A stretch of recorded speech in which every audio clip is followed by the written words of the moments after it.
В рационе школьников Кушнаренковского района обнаружили бразильское мясо, а в нем неизвестные добавки. В общей сложности 1 тонна сомнительной продукции разошлась не только по средним общеобразовательным учреждениям, но и попала в детсады. Все подробности у Руслана Батыргареева.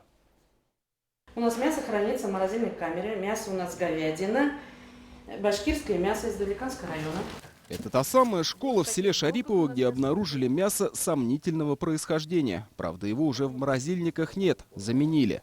Сейчас у нас казанское мясо и большее количество теперь уже давлекамское, то есть башкирского производителя мяса. А вот на фотографиях то самое мясо из Южной Америки, из которого еще недавно готовили блюда для школьников. Белые шарики – это вовсе не прослойки жира, а коллагеновый белок, или по-другому костная мука. Насыщая мясо такой добавкой, производитель получает искусственное увеличение массы продукта, говорят специалисты. Требования к продукции для детей более жесткие.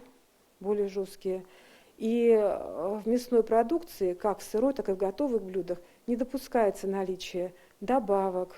Сомнительную продукцию обнаружили сотрудники контрольного управления главы республики. С проверкой в Шариповскую школу они приехали в декабре.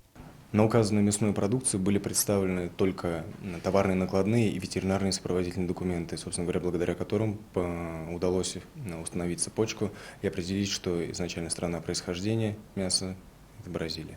Дату производства и срок годности тогда установить так и не удалось. Маркировочная этикетка отсутствовала. В итоге изъятую партию отправили на экспертизу. Исследование показало, что мясо при размораживании выделяет большое количество жидкости, имеет рыхлую структуру, а при варке выделяется резкий неприятный запах. Мясо из Московской области, Союз М.